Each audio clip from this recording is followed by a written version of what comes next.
Salut à tous, ici le coach Brice Kamgan. C'est un plaisir renouvelé de vous avoir dans le cadre de cette petite capsule. Hier, j'étais en formation en ligne avec des jeunes à travers le monde entier, des jeunes apprenants de l'Académie Otuba, notre académie d'art oratoire. Et il y a l'un des jeunes qui m'a posé une question qui était super pertinente. Il a demandé si l'excès de confiance n'était pas un problème chez les orateurs. Est-ce que l'excès de confiance ne pouvait pas nuire à un orateur? À cette question, je lui ai répondu comme le docteur Moumi de Bakonji m'a souvent qualifié. En fait, le docteur Moumi de Bakonji a souvent dit que Brice Kamgan est un leader iconoclaste, donc qui sort des sentiers battus, qui bouscule les traditions, etc. Je lui ai dit, pour moi, je ne sais pas ce qu'on appelle excès de confiance. C'est quoi l'excès de confiance? À partir de quel moment est-ce qu'on dit qu'une personne est en excès en matière de confiance en soi? Voyez-vous, est-ce qu'il y a un instrument pour mesurer le niveau de confiance d'un individu, surtout un orateur? Je pense que non. Je pense que les personnes qui vous disent que vous avez un excès de confiance en vous, pour vous dénigrer, pour vous rabaisser, sont des personnes qui ont un problème avec elles-mêmes. Ce sont des petites gens. Donc, il n'y a pas un niveau où on peut dire qu'un orateur a un excès de confiance. Et même si il y avait un excès de confiance, selon votre façon de voir, selon la façon de voir des personnes qui parlent d'excès de confiance, ce ne serait pas une mauvaise chose. Pourquoi? Parce que si vous mettez ça dans la bassine de ce que, ok, avoir trop confiance en soi peut faire que on essuie une claque, peut faire qu'on se surévalue, qu'on se surestime. Même si c'est le cas, l'orateur ou l'oratrice apprendra de son erreur. C'est-à-dire que vous n'allez pas dire à un orateur ou à une oratrice de ne pas avoir un excès de confiance en lui ou en elle parce que derrière, il y aura une surévaluation de ses compétences. Non, vous allez plutôt lui dire, écoute, ton objectif devrait être plus important que ce que tu veux atteindre maintenant.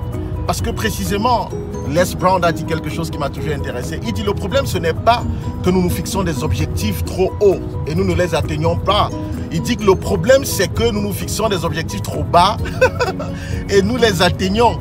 Donc, un orateur qui a une assurance démesurée est un orateur qui, à un moment donné, estime que par rapport au niveau où il est confortable.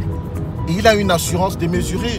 Je sais aussi que les gens ont un problème avec l'assurance. C'est-à-dire que quand tu as de l'assurance, les gens interprètent ça comme étant de l'arrogance.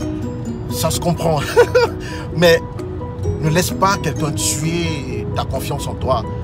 Ne laisse pas quelqu'un tuer ton assurance au nom de ce que, non, tu as un excès de confiance en soi. Non, il n'y a pas d'excès de confiance en soi. Ça n'existe nulle part parce qu'il n'existe aucun instrument pour mesurer le niveau de confiance d'un individu. Parce que tu as besoin d'être confiant pour arriver jusqu'au bout. Tu as besoin d'être confiant pour réaliser ce que tu dois réaliser. Tenez, par exemple, il y a l'histoire du jeune Kevin Young qui était arrivé au tout premier concours national d'art oratoire, le Otuba Challenge, avec une assurance démesurée que j'appréciais énormément, mais que les autres auraient pu qualifier d'excès de confiance. Et il croyait qu'il gagnerait cette compétition. Malheureusement pour lui, ou heureusement d'ailleurs pour lui, il ne l'a pas gagné. Il n'a même pas été classé. Même s'il est arrivé en finale, il n'a pas été classé parmi les 3 lauréats de ce concours. Et il a appris. Aujourd'hui, il célèbre ce concours parce que ce concours lui a appris à travailler davantage, à comprendre qu'il n'est pas forcément le meilleur et qu'il y a des gens qui peuvent faire mieux que lui. Et que lui devrait s'améliorer, il devrait progresser, il devrait revoir son niveau oratoire. Donc voyez-vous, ce n'est pas un problème qu'il arrive avec cette confiance. Arriver avec ce niveau de confiance vous permet de vous déployer. 163 personnes étaient inscrites à ce concours. Mais seulement la moitié est venue compétir de façon réelle, de façon physique. Donc vous avez besoin d'une dose de confiance pour faire ce que vous avez à faire. Vous avez besoin d'une dose de confiance pour passer à l'action. Ne laissez personne vous dire que vous avez un excès de confiance. Parce que l'excès de confiance ne saurait se mesurer par quoi que ce soit. Je ne te connais peut-être pas, c'est vrai, mais je sais une chose à propos de toi. tu es né pour être une source d'inspiration. Be an inspiration.